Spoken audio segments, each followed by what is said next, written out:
Hello, my fabulous fantasy fans. So today I came on to talk about something a little different. I posted a TikTok a while back where I was crying because it was editing a scene that was incredibly emotional for me as the author and the creator of the world of Taurian and that. And I wanted to come here and have a chance to talk a little longer about scenes like that and how meaningful they are. So in the TikTok video, which if you haven't seen, I've linked it below, you can go watch it. I joke about how this is what an author looks like editing a scene. So when readers scream and cry and whine and complain about what we do to characters, know that it's not just hard on them, it's hard on us as well. And I think that's really important to write the scenes that will make us cry too. Because I know, and before anyone freaks out, I'm writing like book 4 right now, so it's not like book 2 is gonna break your heart, so you're fine.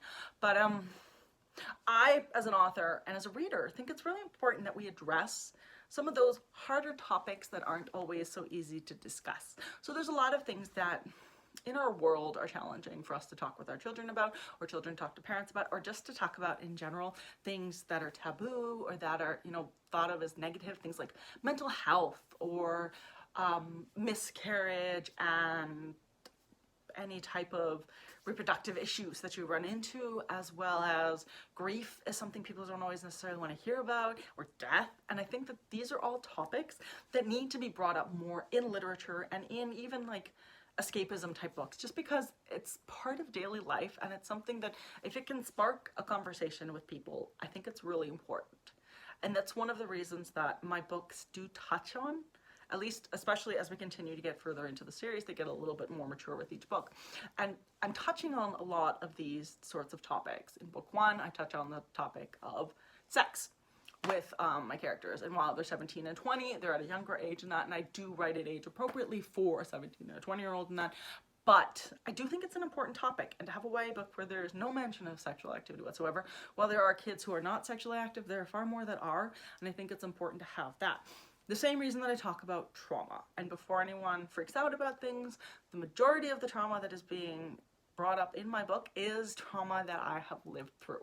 There are 1 or 2 cases of specific traumas I'm addressing, which I have not personally lived through, but the mental health things that they're struggling with, yeah, I've been there. The loss of a sibling, I've been there. I watched my sister die. So it's the kind of thing where I've been there and I'm writing from a place of my trauma.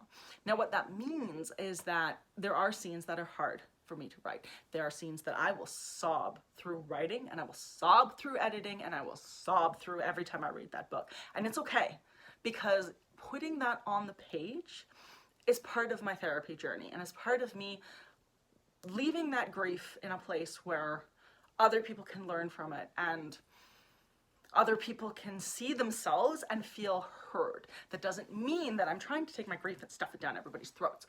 It just means that, and it also doesn't mean that if you have this trauma, but you didn't live it the way that I write it in my books, that doesn't make your trauma wrong. We all see and live things differently. And I think that is part of the beauty of being human. But I also think that it is helpful to be seen. I want to make sure that when I'm writing these books, that as many people as possible can be seen. And so I am trying, like, I am not, like, I'm a heterosexual woman and I'm white, so I have a lot of what are like written about typically in mainstream media and that, and I have diverse characters in my books. I have homosexuals, and I have a non-binary character coming, and I have different ethnicity type people, and I have mixed people in that. And in my world, that's just how everybody is, but at the same time, I'm not living that, so I don't feel that I can put as much. I put it in there because it needs to be in there, because frankly, it's just life. But I also don't feel like I can write from that place as much as I can write from a place of mental health issues, which is why I write from more of a trauma and a mental health issue standpoint, because that is a group that is also not being represented as good as it could be.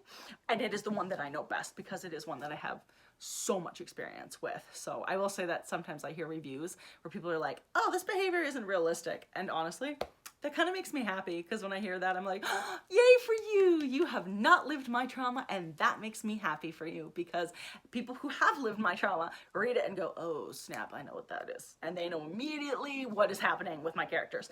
And so people who are just like, that's not realistic, I love it, because it means that has not happened to you, and hooray. because frankly, I wouldn't wish my trauma on anybody. But what was I was talking about the crying, right?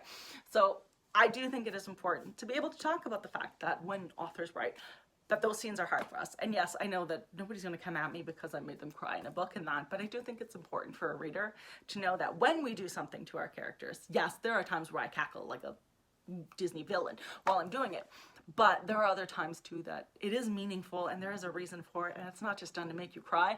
There is something important happening in the background there, and it is something that has been very well thought out, at least in my case it is, because I have overanalyzed everything in my book. And in the case of the trauma and the reaction of my characters to said trauma, it's not just something that either I've lived through, it's also something I've talked to my therapist about, because when I do try to analyze and put my characters through some sort of trauma, I do talk to my therapist about how I'm handling it and what I'm doing with it and how I'm expressing it and why I'm doing it that way, to make sure that a professional has actually like kind of heard what I'm doing and understands and gives me their opinion on whether or not I'm handling it adequately or whether I could be handling it better.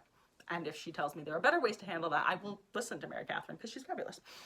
But yeah, so just know that when authors write your characters, and we love them as much as you do, they are, especially in like a series, like I'm working on book 4, and if you add the prequel, and that's the 5th book I'm writing with these characters, I am very attached to my characters. I see them like family, and so when I'm doing mean things to them and hurting them, it's hard. I cry. It's not pleasant. Which is hard because anytime you write a scene that makes you cry, you're going to have to edit it like 1,000 times, and you're going to sob every time you do it. But I just wanted to take a chance to have a little bit of a longer chat about that, because I do think it's important that we know as readers that our authors do care about these characters, and we're not just sitting here being mean for fun.